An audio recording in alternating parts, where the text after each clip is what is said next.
Ora enek ceritane lek misale orang dalam satu kelompok terus kemudian kelompok itu memiliki yang namanya visi dan misi. Terus kemudian kita itu menuruti ego. Nggak ada.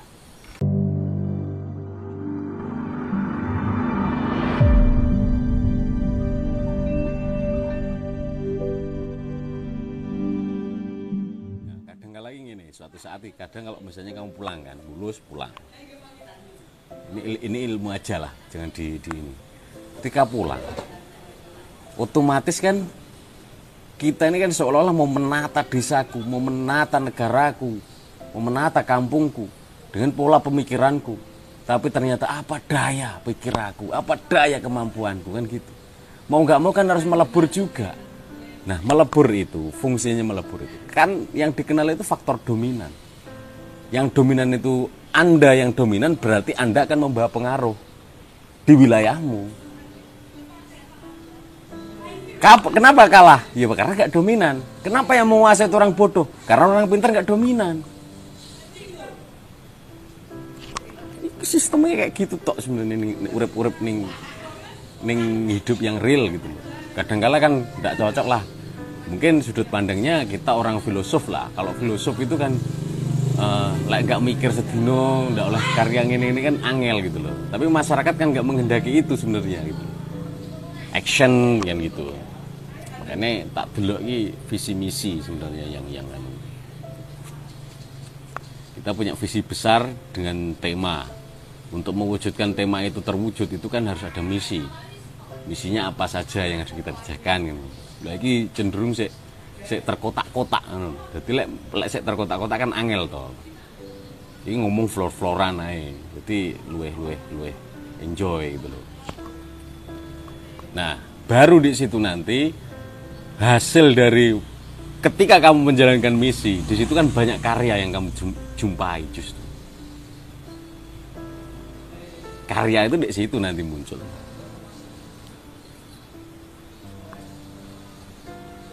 Jadi kadang-kala sing tak hadapi dalam organisasi apapun itu yo rasa egoistisnya itu yang menjadi musuh terbesar bagi organisatoris itu atau kelompok-kelompok itu ya adalah egoistis.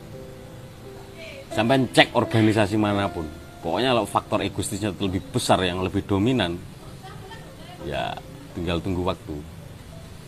Idza wusital amru ila ghairi ahli fantadrus sa'ah itu yang di situ. Makanya yang dikatakan ahlinya ahli itu adalah orang yang bisa melebur. Tapi dengan melebur itu bukan acur. Itu gimana? Gitu loh. Yang digoleki itu di situ. Ngerasa nggak kamu? Ada terkotak-kotak kan, misalnya ngomong lah, misalnya kamu lagi di desa ini lah, ya, kamu merasa enggak? Lah kan, faktornya apa? Ego, kabeh duwe karep kan, bener enggak? Makanya nggak jalan, rodanya nggak jalan tuh gara-gara itu. Satu sisi nahkodanya juga sama gitu loh. Mengetahui hal semacam ini bukan malah istilahnya menyambung tali, malah membuat simpul baru. Ini yang jadi repot.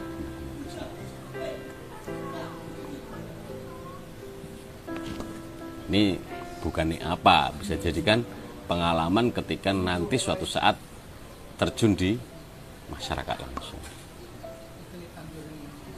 Karena satu sisi, dari sisi pengalaman itu, kita kuliah sampai doktor, sampai punya gelar profesor, oke, dia itu raja di kampus.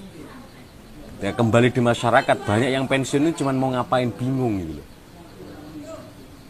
Ketika terjun langsung ke masyarakat, karena dunianya ya cuma lihat ini, ngoreksi itu kan. Padahal dunia real kehidupan itu yang dikatakan hidup yang barokah itu yang berguna bagi masyarakat kita, berguna untuk negara kita kan ngono bener. meskipun hanya secuil mungkin dari karya kita, dari apa yang kita lakukan. Ngono ae, simple ae. Ini sebenarnya titik poin dari misalnya kita KKN, kuliah kerja nyata. Ya, berarti kita kan belajar langsung ya, how to live together with our society, dengan masyarakat kita bagaimana, dengan saudara kita yang mungkin di rumah, yang notabene kamu dianggap sebagai orang akademis. Nah, orang akademis itu kan satu sisi, bahasanya kan intelek gitu kan, biasa kan. Lulusan S1 itu seolah-olah dunia miliknya dia semua. Pengen aku kuasai, baru nanti naik derajat ke S2. S2 itu masih agak agak menurun gitu. Wah, ini masih ini. Aku masih bisa ini. S3 ternyata apa yang aku lakukan selama ini kok nothing gitu loh. Bisa, karena apa? Semakin luas ilmu seseorang itu, maka semakin dia itu apa ya, merasa kecil gitu. Dalam dunia itu seperti itu. Makanya kan ada gium ini yang bunyinya kayak gini. Ketika kamu kehilangan uang, maka kamu tidak kehilangan apa-apa. Ketika kamu kehilangan kesehatan, berarti kamu kehilangan sesuatu. Tapi ketika kamu kehilangan karakter, maka kamu kehilangan semuanya. You lost everything. Karakter itu paling penting. Sekarang mau mendekati politik, katakanlah. Orang mengatakan uang dulu atau karakter dulu. Uang dulu kan yang dibilang. Kalau uang dulu berarti satu sisi bukti bahwasanya kaderisasi mati di situ. Padahal partai itu kan cuma menggolek role model ataupun orang-orang yang punya jiwa-jiwa petarung yang kira-kira siaplah untuk dikasih fee sekian, cukup bisa memainkan dengan baik, elegan kan gitu. Maka di sinilah yang dikatakan karakternya itu hilang itu di situ. Kan? Makanya karakter itu penting. Kamu nulis buku ini, pijakan diri ini, ya. Karaktermu rancu di sini. Antara pengen yang apa ya, bahasaku gaul banget gitu, antara bahasaku yang ilmiah banget, atau bahasaku yang pengen ini gitu loh. Sehingga apa? Diksi yang saya katakan tadi, diksi yang diambil itu kadang memutus rantai keindahan gitu loh, rantai keindahan itu seolah putus. Nah, misal contoh, kenapa sih kita nggak menggunakan istilah hari saja? Kenapa harus pakai bahasa Arab yaum katakanlah? Misal itu. Padahal hari itu sudah menerjemahkan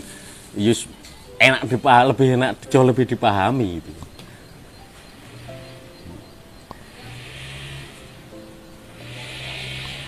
Benar loh. Asik kayak berkarya itu kan yo suka hati kita gitu. Ya ibaratkan karya itu adalah sebagai pengganti sebagai diksi pengganti rasa nyeri aja. Nah iya. Namanya ilmu karya. Itu yang jadi tak lihat teman-teman itu. Jadi ketika mau action itu banyak kan diskusi. Sehingga apa? Ya apa yang mau dilakukan kalau diskusi terus itu?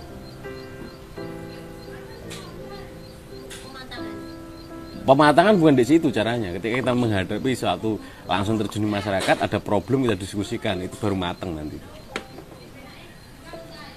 Seharusnya gitu. Tapi kalau diskusi, hasil diskusimu ke bawah masyarakat, ya berarti kamu punya program, kamu tanamkan pada masyarakat. Kan gitu gambarannya. Sekarang aku tanya, kamu matang itu gara-gara dinamika kehidupan perjalananmu, atau kamu matang gara-gara baca buku? Dinamika perjalanan kehidupan kan? Gitu loh.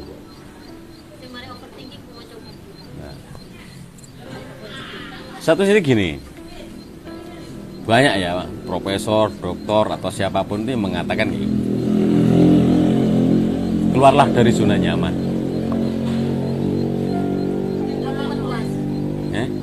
Karena ada yang bilang gitu. Keluarlah dari zona nyamanmu. Nah, maka di situ kamu akan menemukan sebuah mutiara-mutiara yang terpendam selama ini. Orang mendambakan yang namanya apa? Mendambakan apa? Kedamaian. Padahal kedamaian itu tidak ada.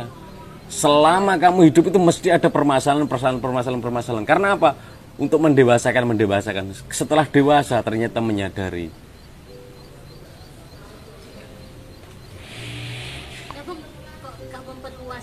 Apanya yang diperluas? Memperluas zona nyaman. Zona nyaman kok diperluas? Jelas-jelas tidak ada kenyamanan dalam dunia ini. Batinmu hanya rasamu, seolah-olah itu hanya perasaanmu bahwasanya kamu itu nyaman. Padahal kesejatiannya ya enggak senyaman itu juga. Iya. Enggak senyaman itu juga, Bos. Aku misal enek khotbah Jumat itu. Ya masyarul muslimin ngono panggilan. Wahai jamaah Jumat yang berbahagia, ya benar seharusnya bahagia karena mendekatkan diri pada Tuhan, konteksnya gitu. Tapi jiwa kita kan terjajah dunia, punya ini, ya Allah hutangku, ya apa, ya Allah anuku, ya apa kan gitu. Lantas orientasi yang dinamakan kenyamanan itu di mana? Kalau memang kita nggak kembali pada Tuhan, tapi masalahnya kembali pun ke sana, ya kan proses dinamikanya kan, nggak mungkin orang langsung dikit-dikit langsung dekatkan diri pada Tuhan kan itu. Butuh dinamika. Kadang-kala orang kalau nggak ditampar oleh kahanan atau ketelingsut kahanan katakanlah itu. Ini belum mendekatkan. Kadang susah dia tuh, telingsut kahanan susah, mohon gini-gini. Setelah seneng, setelahnya balik. Makanya ada yang mengatakan Tuhan itu kan berada di titik nol kan itu. Yang menjadikan plus 1, plus 2, plus 3, plus 4 itu kan keinginan kita. Yang nggak ada puasnya. Kasih sepeda, punya sepeda motor pengen mobil ini, pengen mobil itu. Kan plus 1, plus 2, plus 3, plus 4. Nah ketika hancur, telingsut kahanan, dia itu min 1, min 2, min 3, min 4. Ketika min itu, gulain pengen ngenul.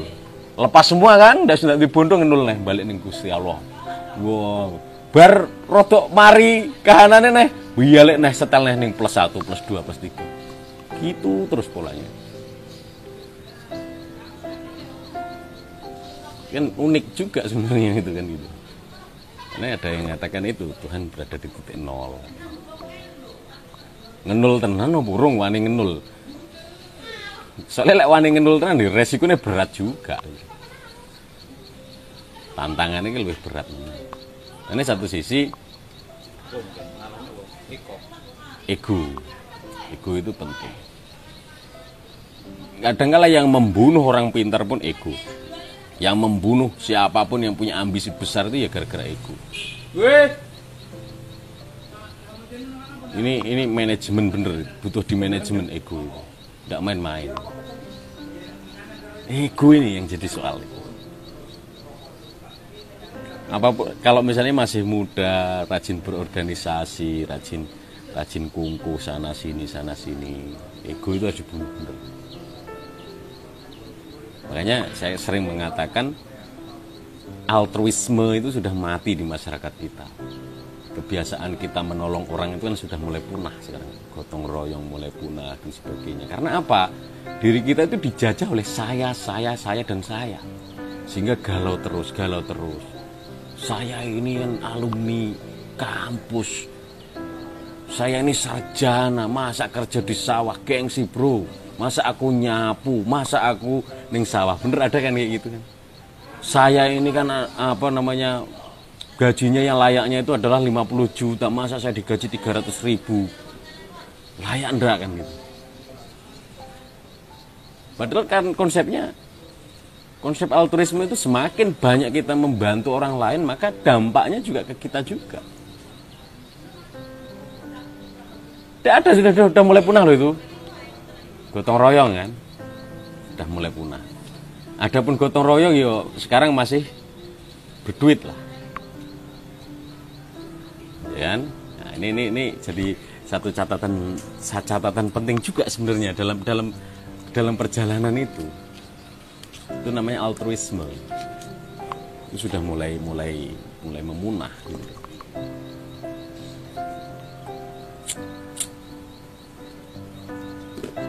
Teman-teman KKN sama kok. Saya yakin kalau misalnya kerja bareng masyarakat itu ketika momen kayak gini dok, pulang wis abai.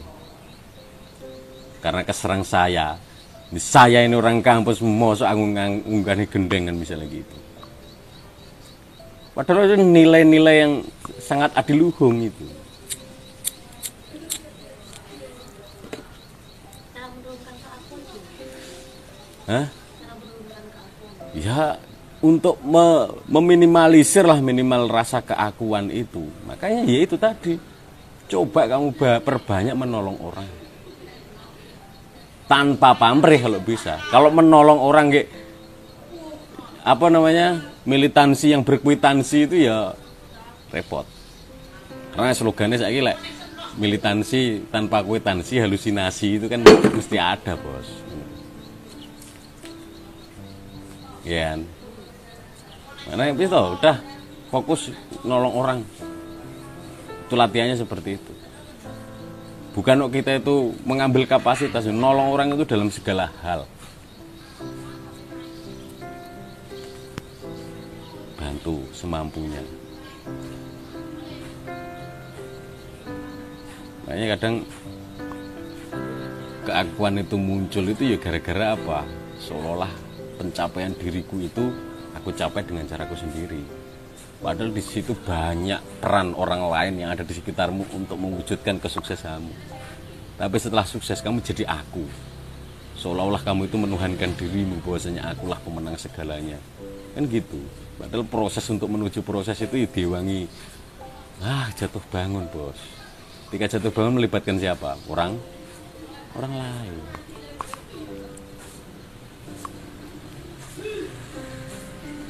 Tuh.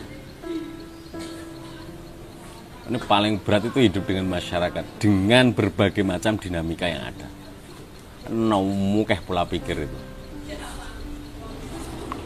Setiap orang punya pemikiran dewe-dewe, bla bla bla bla bla bla bla. Gak cocok karo awake dhewe, terus awake dhewe nesu katakanlah. Ngalih mengasingkan diri. Apakah cara itu benar? Ya pengego itu namanya. Gitu loh. Kita mau menghindari, sejauh mana sih kamu bisa menghindari? Gak akan bisa. Makanya kenapa kita dilatih untuk menghadapi kahanan. Supaya apa? Semakin kita jauh itu semakin kita dikejar total itu. Makanya kayak konsep nikah, misalnya nikah itu di apa namanya? Tantangannya ekonomi, ya panggah buletannya panggah ekonomi.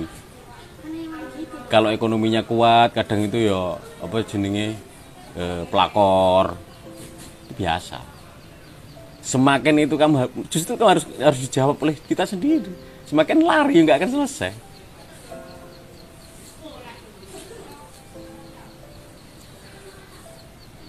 Makanya tarkul jawabi alal jahili jawabun itu, meninggalkan jawaban atas orang bodoh itu adalah jawabannya. Ya udah untuk orang bodoh aja itu yang ditinggalin ini.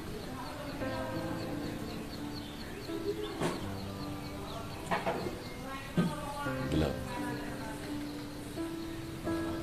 Jangankan orang mau ngenul, mau menghadap Tuhan, lu repot mau ngalang-alane kok ra karo-karuan, dipanggil Tuhane ndak ngrungokno. Ayo salat. Orang ngejak sholat tok, itu ngene jenenge apa? Halal falah, ngejak merdeka, garansi ya.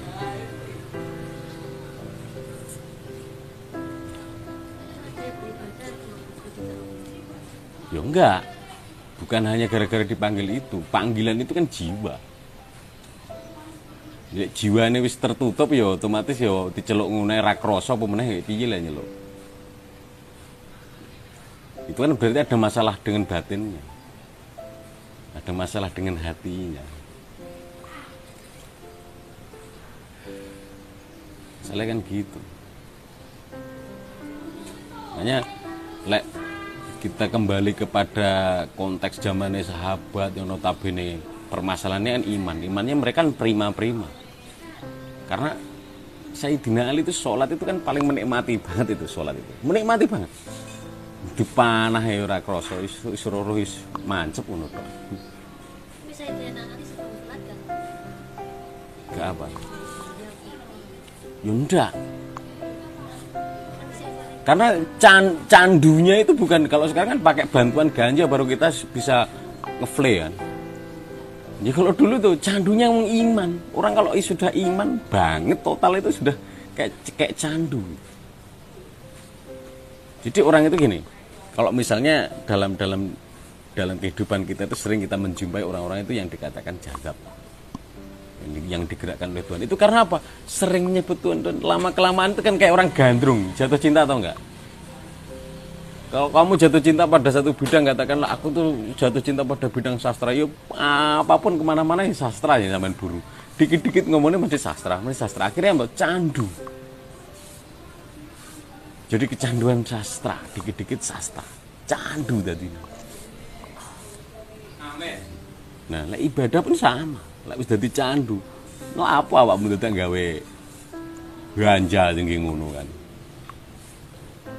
Candune wis. Candu.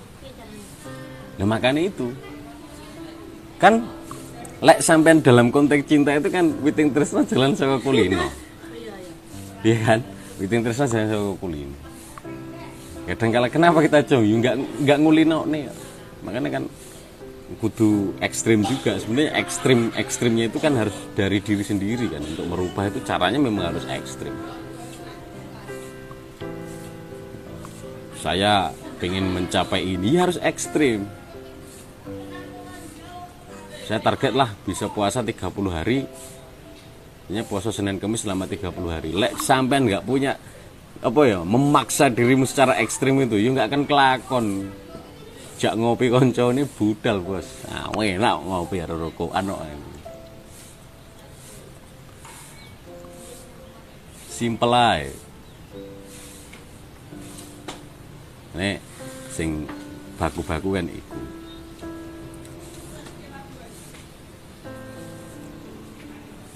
Nek ego.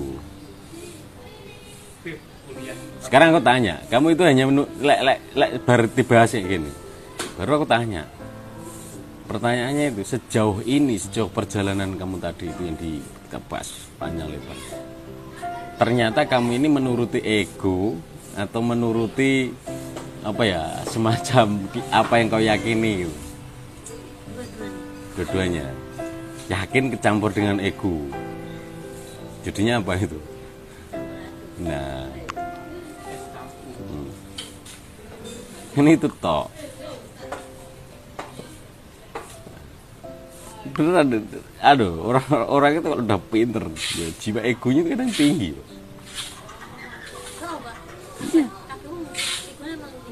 Nah makanya justru yang dikatakan orang pinter itu adalah orang yang bisa memanage egonya sendiri. Tapi kebanyakan sekarang yang dipotret adalah orang yang pinter itu adalah orang yang membanggakan egonya. Aku sudah mencapai ini, ikuti langkah saya, ikuti gerakan saya kan gitu. Wahai umatku kan gitu, nyari umat sebanyak-banyaknya. Padahal pinter sejati itu ketika bisa meminimalisir egonya, mengendalikan egonya. Ya kayak iman itu kan bisa naik turun, bisa fluktuatif, bisa naik, bisa turun, bisa naik, bisa turun gitu. Lek duite wokeh imane ya rada alah biasa, rada sudo, duite renek. Mana kan kadang kita itu kan gresah. Cara bahasa ini mengutuki nasib yang enggak kaya-kaya. Aku pangah miskin itu Gusti. Nah itu bentuk kasih sayang Tuhan kok. Karena lek misalnya gue dikai sugih jurung karang atau yo belum tentu lek misalnya jiwamu atau mentalmu siap menerima itu. Akhirnya kamu malah kacau. isine ming foya-foya ketika edut sak M isine ming foya-foya tok enggak dadi garapan. Ya ono, mereka OKB orang kaya baru itu mesti kayak gitu. Lek enggak siap mental. Mana bersyukurlah lek memang urung dikai sugih bersyukur. Sik disayangi Allah tenan. Masalah lek cara kaum saiki iki milenial terutama itu berdoa kepada Tuhan itu kayak lampu Aladin gosok pokoknya Tuhan kon metu kon ngabulin doane aku punya 3 permintaan tolong dikabulkan lek jin kan langsung ceting dadi kan gitu. Masa Tuhan diperlakukan seperti itu kayak lampu Aladin gitu ya suruh keluar gini lek misalnya nggak dikabulkan dibuang lampunya hamba sing biayaan kan yang ngono kuwi jenenge hamba Tuhan kok biayaan.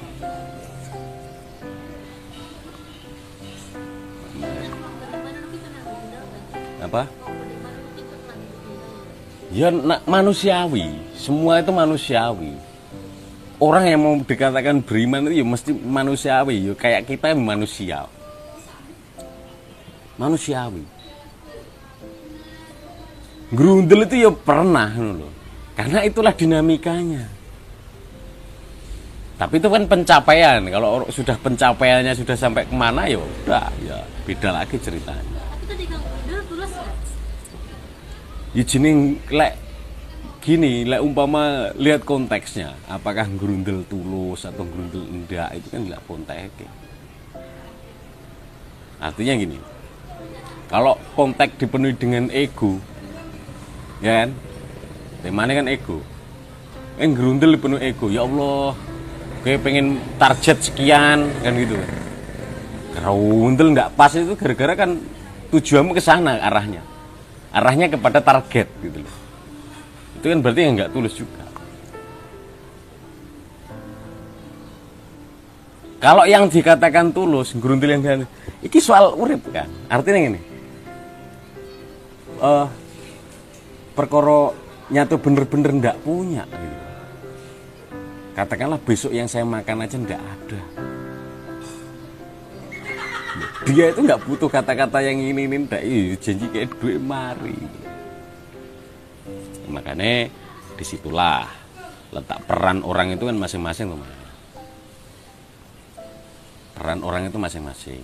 Satu sisi ada yang perannya itu jadi provokator. Ada yang perannya itu dia datang, dia duduk itu sudah menyelesaikan masalah.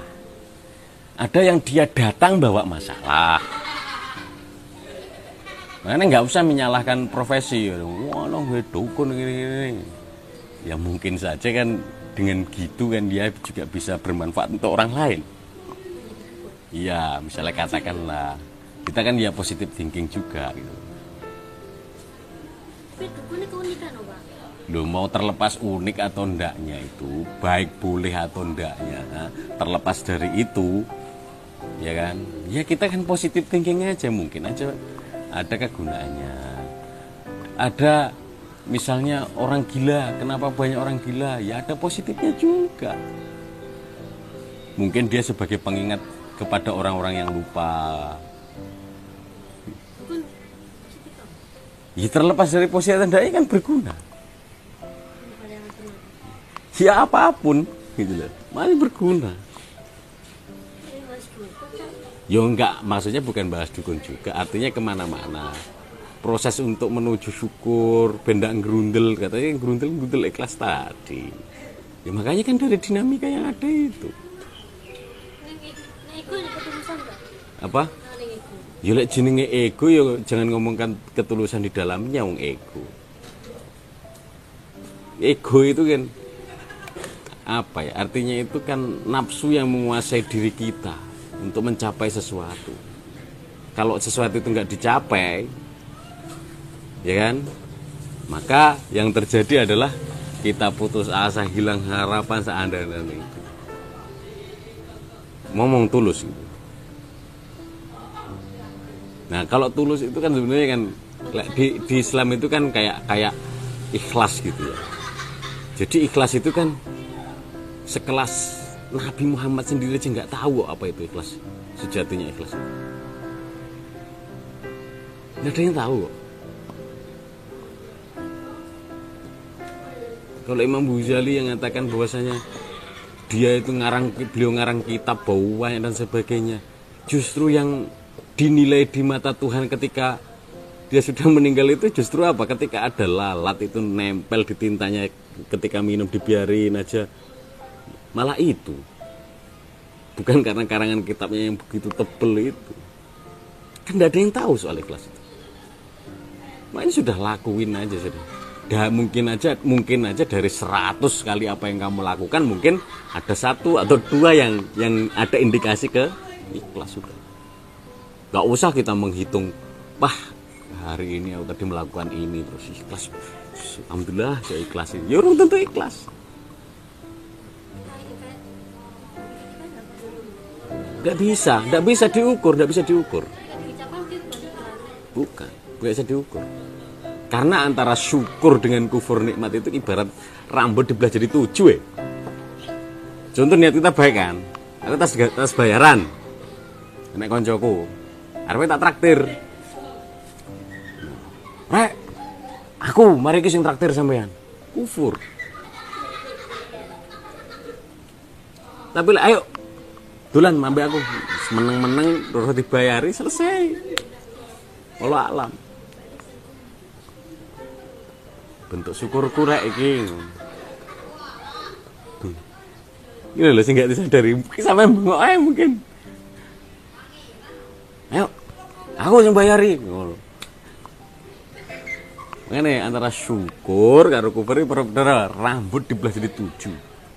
Sulit tandanya untuk sangat sensitif, jenak, susah untuk dia ini. Nah, itu aja hanya syukur dengan kufur. Pemenang nilai ikhlas, ora iso dinilai menungso. Kalau ada orang manusia yang bisa, wah aku iso nilai ikhlas itu kan hanya indikasi-indikasi, tapi bukan faktanya seperti itu. Ya Bu Haji.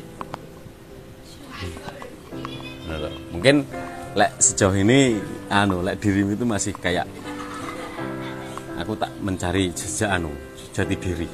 Oh no, fase-fase jati diri itu. Padahal jati diri itu yang tidak ada, golek ning titik tidak enak, ning dirimu sendiri. Dibentuk dari diri itu.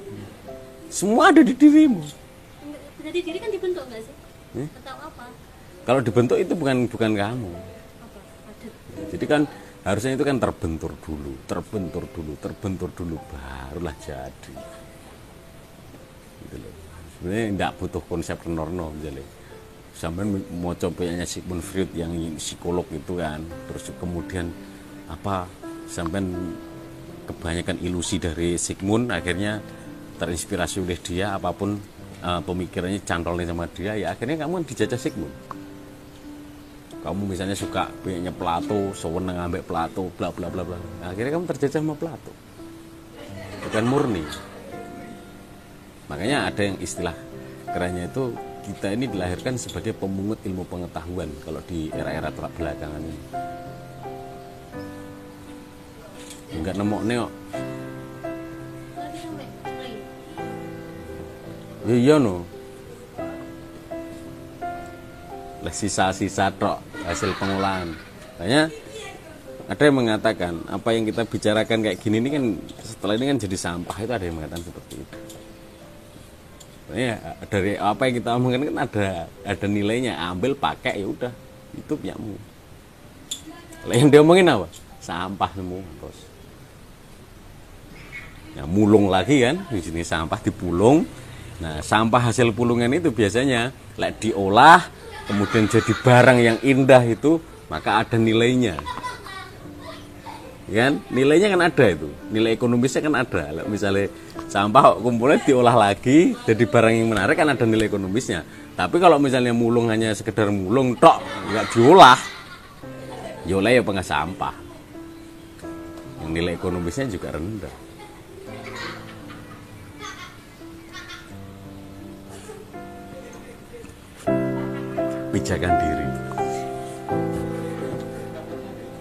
Pijakan diri ini kayak Sakar Muqaddasah. Syakrum Qaddasah.